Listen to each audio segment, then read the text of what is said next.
David, a self-made CEO of Skylux Aviation, stepped aboard his luxury private jet, preparing for an important flight to New York to close a business deal. As the founder and operator of one of the fastest-growing airline companies, David has worked tirelessly to achieve his current success. The aircraft, with its classy interior design, spacious leather seats, and chilled champagne in crystal glasses, reflects the pinnacle of luxury. Among the passengers, Grace, a woman in her 60s with an arrogant appearance and pride in her social status, stepped onto the plane. With her perfectly groomed silver hair, striking red vest, and precious pearl necklace, Grace did not hesitate to flaunt her inherited wealth. However, this seemingly quiet flight is about to witness an unexpected confrontation, rooted in Grace's deep prejudices. Upon entering the first-class cabin, Grace quickly noticed David, an elegant black man sitting comfortably in the front row. He wears a well-fitting navy blue blazer, exuding confidence and classy demeanor. However, for Grace, David's presence immediately became an unacceptable one. In her eyes, first class is a place reserved only for people like her, upper-class individuals she deems deserving of luxury. David, in her prejudiced view, did not belong in this place at all. Grace began to feel a surge of resentment as she watched David staring at the tablet, seemingly oblivious to anyone around her. She glanced at the other passengers, hoping to find someone who sympathized with her discomfort, but only saw them calmly chatting or enjoying the quiet space. Unable to control herself, Grace leaned over to the person sitting next to her, a middle-aged man who was looking at the phone, and whispered with a contemptuous expression, "Now people let anyone in here." The man, surprised by her words, only smiled shyly and then returned to the phone. But that indifference did not deter Grace. In her mind, David could not have been a legitimate first-class passenger. She began to speculate that perhaps he had sneaked in, or that there had been some mistake in booking. These thoughts made Grace even more frustrated, and she was determined to clarify the problem she had imagined herself. While David continued to work, unaware that he was at the center of a malicious judgment, Grace planned her actions. For her, this is not just a personal matter but a mission to protect the exclusivity of first-class space. But she had no idea that her prejudice would lead to a confrontation that cost her dearly. Unable to hold back any longer, Grace suddenly stood up, her seat creaking, and all eyes in the first-class cabin fell on her. With an expression mixed with indignation and contempt, Grace strode towards David, her meticulously groomed finger pointing directly at him. "You!" she exclaimed, her voice full of criticism. David looked up from the tablet, his calm eyes meeting her angry gaze. He raised his eyebrows, obviously not understanding what was happening. "You don't belong here." Grace stated that her voice was loud enough for all passengers to hear. David, surprised at first, calmly replied, "Sorry, I don't understand what you mean." But Grace did not give in. "I said you don't belong in this first class," she insisted. "I don't know how you sneaked in here, but you need to leave right before I call the staff." The atmosphere in the cabin suddenly became tense. The passengers began to whisper to each other, some showing annoyance, while others looked at David with sympathy. Even so, he still kept his composure. "Madam, I think you've had a misunderstanding," David replied, his voice warm but no less steadfast. Grace laughed faintly, a smile filled with contempt. Misunderstanding. Everyone knew that someone like him couldn't afford to sit here. This ticket must have been fake, or there was a mistake. Grace's words were heavy and full of prejudice, making the air in the chamber seem to freeze. A flight attendant quickly approached. Her face kept a professional look, but she obviously couldn't hide her confusion. "What's wrong?" she asked, looking from Grace to David. "The thing is that this man doesn't belong to the first-class cabin," Grace insisted, her voice full of demand. "I want him to be asked to leave here immediately." The stewardess turned to David, who remained calm as usual. He gently took the ticket out of his pocket and handed it to her. "Here, you can check it out." The stewardess examined the ticket. Her eyes quickly swept through the information before looking up with a polite smile. "Sir David Thompson, your ticket is perfectly valid. Thank you for your patience." Her confirmation was like a punch to Grace's arrogance. "Impossible. He must have faked the ticket," she shouted, her voice soaring. But David didn't say a word. He pulled out from his blazer a shiny black card with the Skylux Aviation logo, held it up for everyone to see. "It's not just me booking this flight, ma'am," he said, his voice clear and confident. "I own it. In fact, I am the owner of the entire airline company, Skylux Aviation." The whole cabin fell silent for a moment before applause rang out from everywhere. The passengers showed their support and sympathy for David, while Grace stood with her feet buried, her face flushed with embarrassment. The flight attendant turned to Grace, and her voice became more stern. "Madam, I need to ask you to return to your seat and not cause any more disruption to the flight." Grace had no choice but to return to her seat, the eyes of the passengers following her heavy steps. David, after the incident calmed down, resumed working on his tablet, but deep down he was determined that this would not be just a forgotten incident. He will turn it into a lesson and an opportunity to change.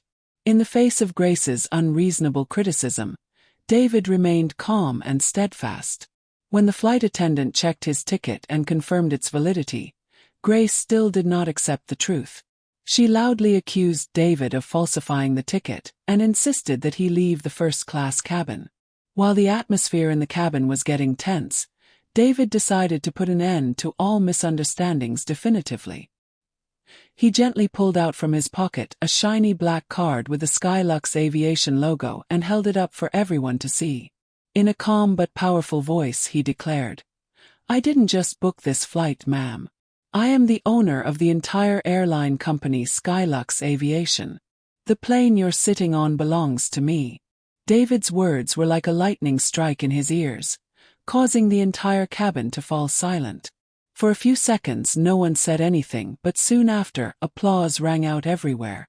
The passengers expressed admiration for David's composure and dignity, while Grace stood silently in place.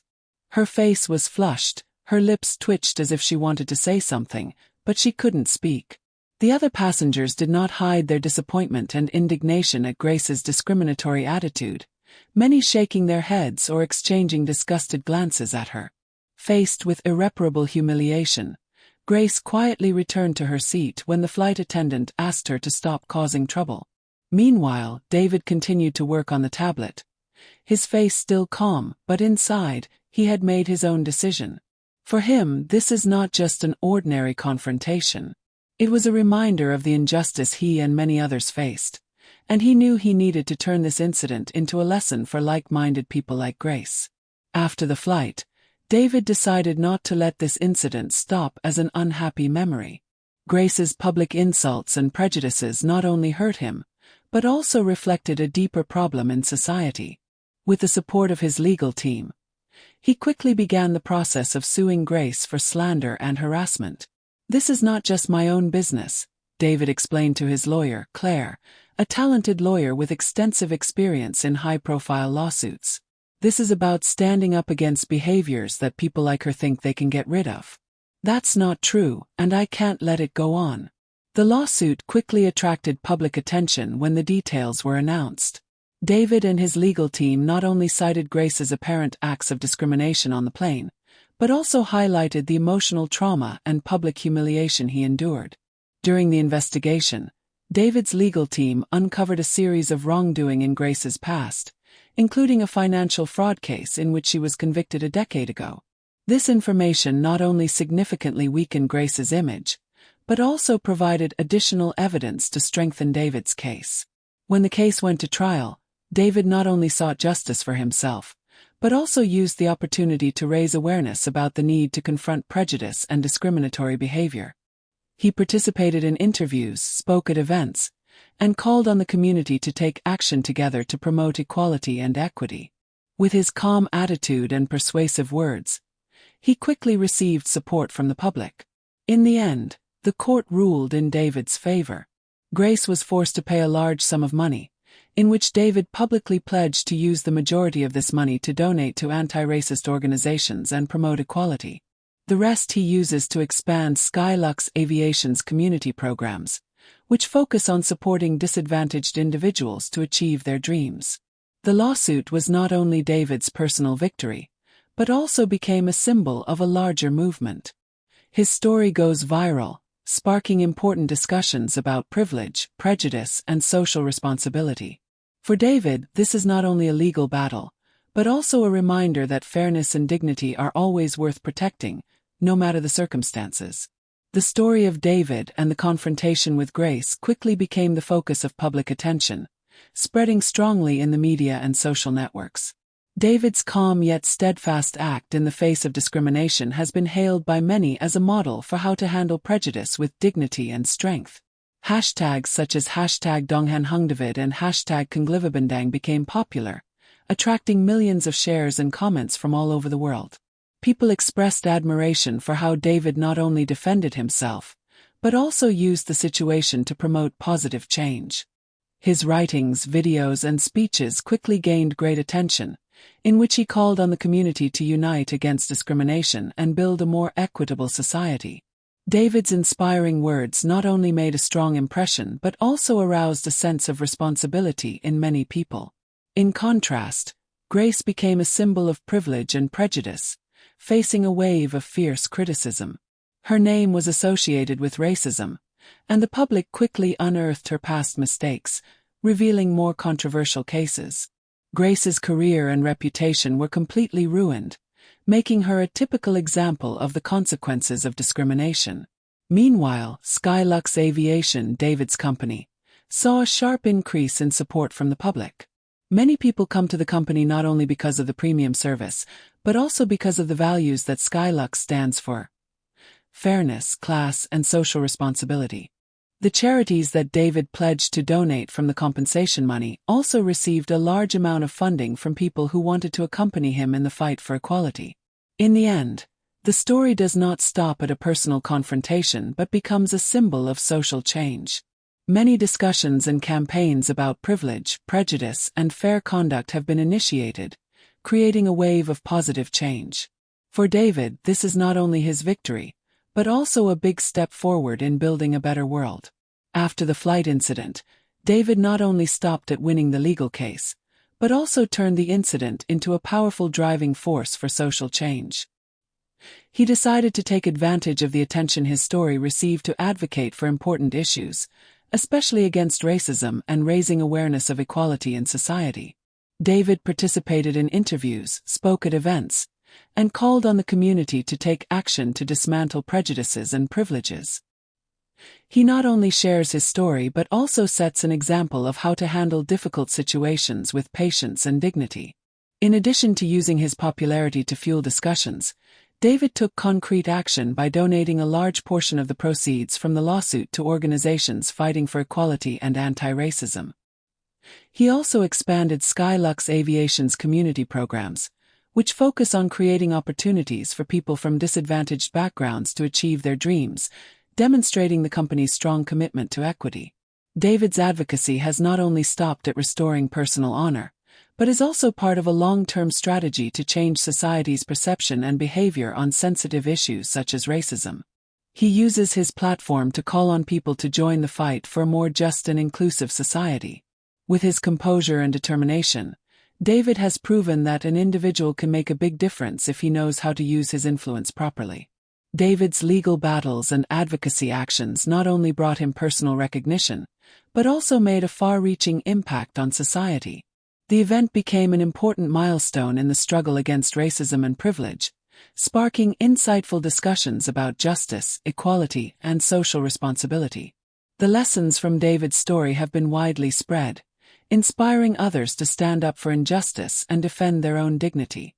David's legacy is reflected not only in Skylux Aviation's community programs, but also in the positive changes in the way we look at racism. The charities that David donated to have received strong support from the community, contributing to promoting equality initiatives and supporting the disadvantaged. His actions created a powerful wave, causing society to begin to reconsider the problems that still exist and promote more equitable policies. David became a model of resilience, calmness in the face of discrimination, and how to use personal power to create positive change. His legacy lies not only in the successes of Skylux Aviation but also in the small but important changes he has promoted in society. David's story has inspired many people to continue their struggle for a more just society, where everyone can live without fear of discrimination or unfair treatment.